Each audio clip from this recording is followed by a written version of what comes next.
에이, 다시 지워야겠다.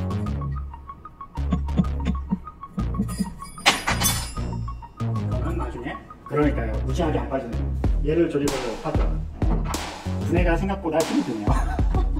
이 K는 박살나면 안 되는데, 비싼데 저거 박살나면 안 되는데. 그리고 이거 K를, 이건 EKT인데, 이거 전에 하나가 더 있었는데.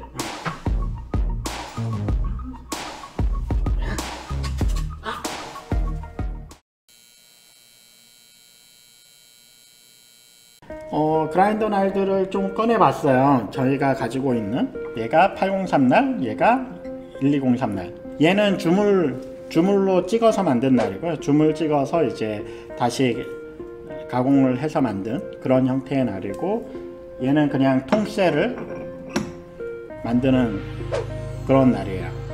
그리고 얘는 보면 파쇄, 그리고 커팅, 그리고 파인, 이런 식으로 디자인이 되어 있는데, 얘가 예전에 K10 초창기 모델의 날이거든요. 지금 보시면 K10 날 같은 경우는 그 파쇄가 없이 그냥 커팅이 한 번에 쭉 되고 파인이 들어가는 이런 되게 독특한 구조로 만든 날이었는데, 솔직히 말해서 에스프레소에는 잘 어울리지 않았다라고 생각을 해요. 그래서 지금은 그 K10에서 이 날로 제작을 안 하는 걸로 알고 있거든요. 이 K 날 깎았던 거거든요. 얘도 이제 파쇄 부분이 없이 이제 커팅 쭉 가는 형태의 날 디자인. 그리고 얘가 메이저 날이에요. 3단계로 되어 있죠. 크러쉬, 커팅, 파인, 이 구조로. 에스프레소 그라인더 같은 경우는 이 미분 구간을 어떻게 설계를 하느냐에 따라서 이제 추출 양상이 꽤 달라지는 편이에요. 근데 브레인 같은 경우는 굳이 저 미분 구간을 많이 만들 필요가 없어서 저쪽을 잘 안 만들기도 하거든요. 그게 이제 EK-버 같은 경우가 미분 구간을 적게 설정을 하는 그라인더고요. 얘가 로버 날이에요. 그래서 원뿔형 날이라고 하죠. 그래서 이제 파쇄가 되고 그 다음에 커팅이 되는 이런 형태의 그라인더 날입니다. 그리고 이게 아마 안핍 날인 것 같네요. 이게 안핍 날. 그 메이저 날하고 사이즈는 같은데 그 파쇄 구간이나 날의 각도 이런 것들이 다르게 디자인이 되어 있죠. 이 K를 분해를 해보죠. 예. 두 개 분해를 하면 돼요. 얘도 분해하기 쉬워요.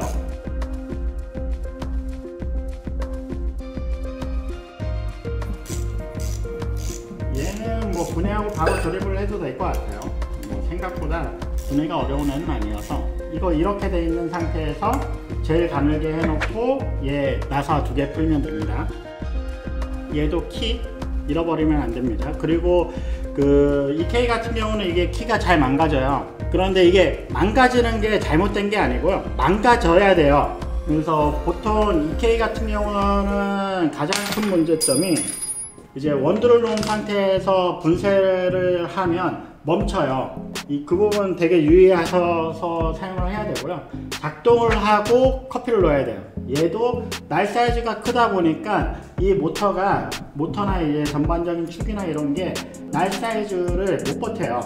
그래서 이제 토크가 안 나오기 때문에 분명히 그 부분 주의해서 사용을 하시고요.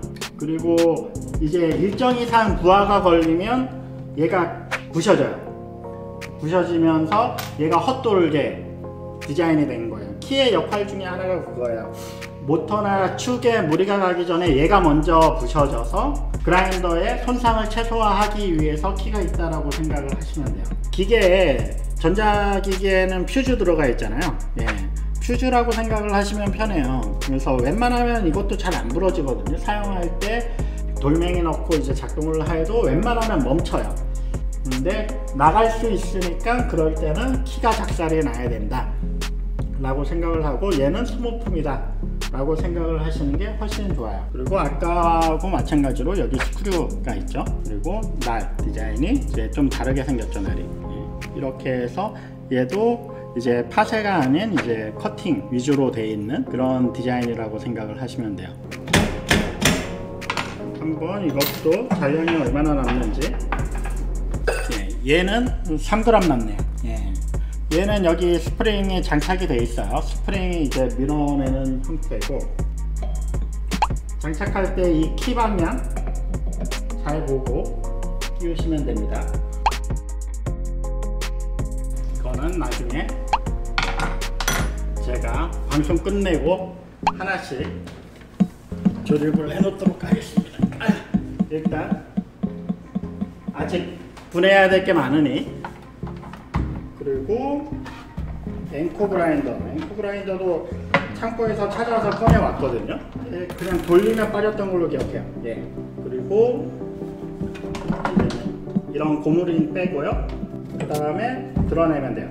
그래서 얘는 날이 엄청 작죠. 뭐 비교하자면 이게 로버 날이고 이게 앵코 날이라고 보시면 돼요. 그리고 내부의 날도 그렇게 크진 않아요. 예, 이런 식의 원뿔형 날이라고 보시면 돼요. 조립할 때 칼리브레이션을 다시 맞출 수 있거든요. 그래서 이게 빨간 점이 있어요. 여기 빨간 점 있죠. 빨간 점 있죠. 그게 기준이라고 보시면 돼요. 그렇게 해서 이제 분쇄도가 마음에 들지 않다라고 하면 이걸 분해해서 내가 원하는 분쇄도에 세팅을 다시 잡으시면 됩니다. 얘는 쉽죠. 이제 펑케스트라는 밑에 있어도 빼고요. 분해할 때 위에 걸 끼운 상태에서 분해하는 게 편해요. 왜냐하면 이거 그냥 돌리면 날이 돌아가거든요. 그래서 분해하기가 힘드니까 얘 위에 걸로 얘를 잡아주게 이제 밑에 거 돌리면 분해가 됩니다. 그러면 이렇게 부품이 나오고요. 조심해야 되는 게 이 중간에 와셔가 있어요.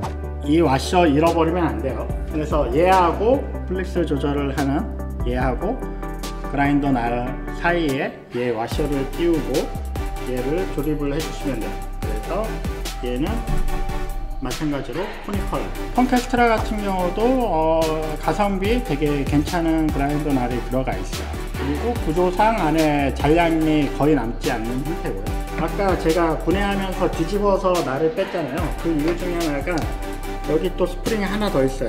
이게 분해할 때 이렇게 해서 분해를 하면 아까 그 와셔하고 얘 스프링 잘 잊어버리거든요. 그래서 이걸 잃어버리지 않기 위해서는 이제 마지막에 부품 뺄 때 뒤집어서 하시는 걸 추천을 드립니다. 얘는 코만단테도 구조가 똑같아요. 코만단테는 저 와셔 부품이 없을 뿐이지 거의 구조가 같으니까 이런 류의 그라인더는 그 구조에서 크게 벗어나지 않는다는 거. 그래서 조립할 때는 이거 스프링 넣어주시고요. 그리고 날, 하부날 넣어주시고 그 다음에 와셔 끼우고요. 그리고 보면 이게 얘도 키 같이 이 구멍이 동그랗게 되어 있지 않고 네모나게 되어 있어요. 그래서 아래쪽에서 잡히게 되어 있어요. 그리고 여기 구멍이 있거든요. 그 아랫날에 끼울 수 있게 끼워 주시면 되고요. 그 다음에 얘로 마무리로 조여 주시면 돼요. 그렇죠. 타임모어, 코만단테 뭐 이런 것들은 다 이 구조예요. 그래서 이런 거 해보면 생각보다 이제 뭐 하나 분해해보면 그 다음부터 이런 류의 그라인더는 거의 비슷하니까 구조가 분해하는데 그렇게 어렵진 않을 거예요. 그러면 조립을 해보도록 하겠습니다. 얘는 스프링 끼우면 될 것 같아요. 그래서 얘를 끼우고요. 그 다음에 키를 끼워야 돼요. 키를 끼우고요. 그래서 아까 이걸 제일 가는 상태로 해놨잖아요. 제일 가는 상태로 다시 장착을 하면 돼요. 얘를 이거를 끝까지 조이진 마세요. 처음부터. 이게 조립할 때도 요령이 나사를 대각선으로 조이는 게 중요해요. 그래야 전체적으로 동일한 힘으로 조여진다고 생각을 하시면 돼요. 한쪽을 먼저 조여버리면 이게 뒤틀려서 수평이 안 맞아요. 그래서 이제 이렇게 이런 식으로 대각선 방향으로 이제 나사를 끼워주면 되고요. 처음부터 끝까지 조이면 그 부분이 좀 더 들어가 버리거든요. 가조립을 해 놓은 상태에서 돌아가면서 조금씩 힘주면서 조립을 하시면 됩니다. 그래서 이게 조립하는 요령 중에 하나긴 하거든요. 이런 식으로 해서 대각선으로 해서 같은 힘으로 이제 마지막에 조금씩 조여줘서 조립을 해야 전체적으로 이제 뒤틀리지 않게 조립이 된다라고 생각을 하시면 돼요. 그래서 이거는 그라인더뿐만이 아니고 거의 모든 기계가 이런 식으로 조립을 하셔야 돼요. 조립이 끝났으면 칼리브레이션을 해줄 필요가 있어요. 그러면 이런 식으로 하면 이쪽으로 이거를 맞춰 놓으면 분쇄도가 굵어지고 이쪽으로 하면 가늘어지는데, 이게 날이 제일 가늘게 갔을 때 날이 살짝 부딪히는 정도의 칼리브레이션을 해 놓으면 되고요. 이게 사용을 하다 보면 그 칼리브레이션을 해야 될 때가 있어요. 이제 오래 사용을 하다 보면 분쇄도가 나 이런 게 틀어질 수 있기 때문에 칼리브레이션은 얘네 회사에서도 권장사항으로 올려놔 있더라고요.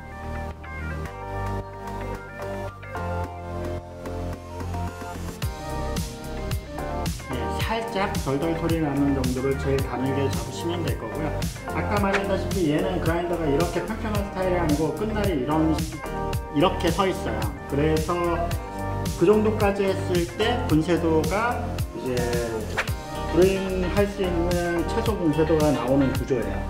그리고 한칸 기계 분해 조립할 때는 콘센트를 빼고 하셔야 된다는 거 잊지 마시고요. 그렇게 이제 펠로우 그라인더는 조립을 다 했고요. 그리고 아까 분쇄 소리 궁금하셨다고 해서 분쇄를 한 번 더 해볼게요. 80g 정도가 어느 정도 갈리는지 한번 시간 재보죠. 드립할 때 한 4 정도로 했거든요.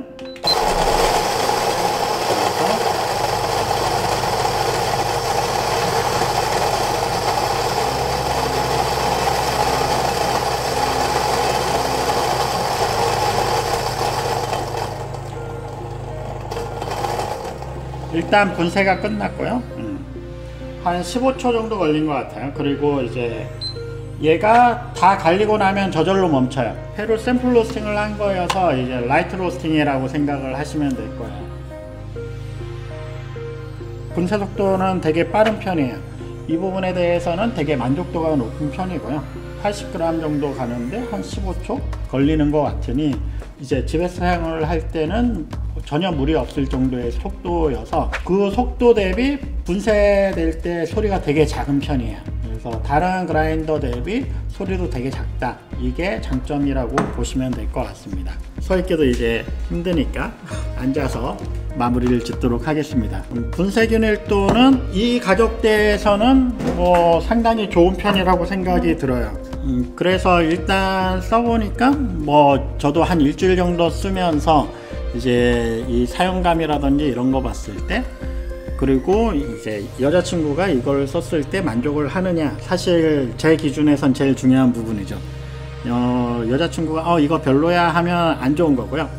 좋다고 하면 좋은 그라인더인데 여자친구가 만족을 하기 때문에 좋은 그라인더인 걸로 일단 그런 것 같아요. 이제 앞으로도 제품을 계속 리뷰를 하긴 할 건데 기준은 두 개가 될 것 같아요. 이제 이거는 상업성이 있다, 제 기준에 이거는 진짜 추천해서 이제 사서 집에서 쓰기에 가성비 좋다라는 제품과 가성비가 좋은데 팔기는 어려울 것 같다, 이런 제품, 뭐 그런 것도 리뷰를 할 거고, 이건 별로다 이런 식으로 해서 리뷰를 할 텐데, 뭐 그 중에서 팔만하면 저희 홈페이지에서도 판매를 할 거고요.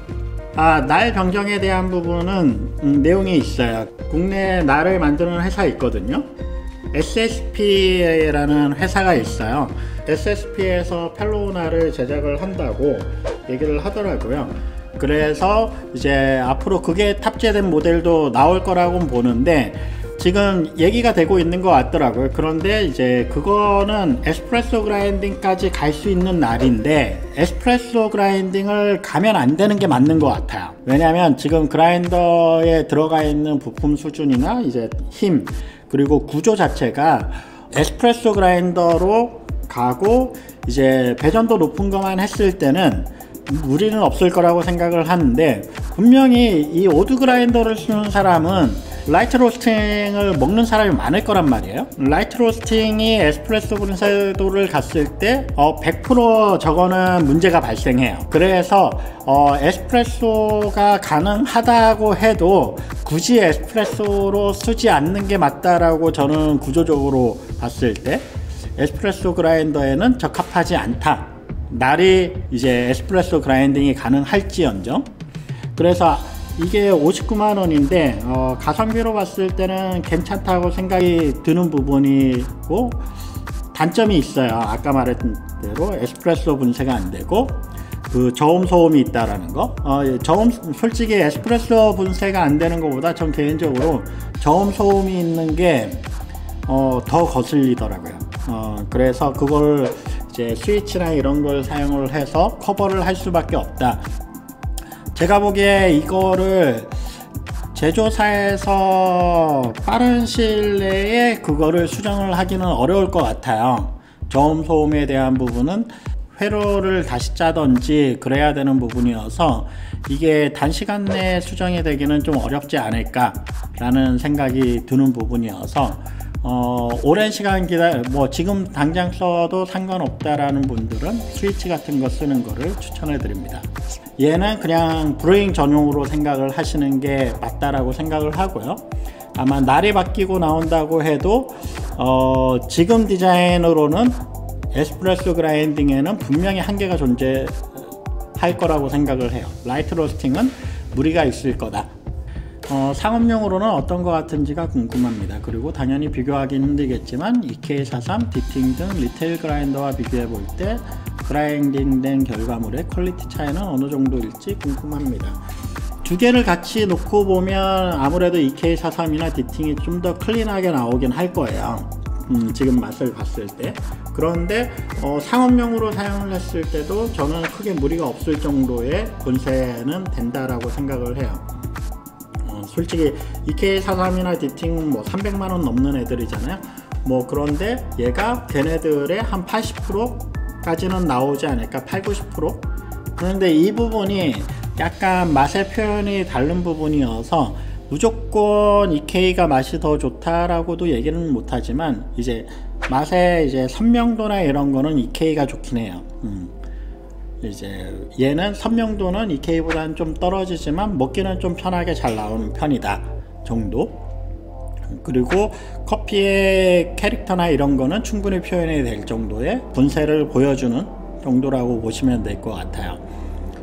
그래서 제가 보기에 100만원 이하에서 브루잉용으로는 이 정도면 충분히 훌륭하지 않나.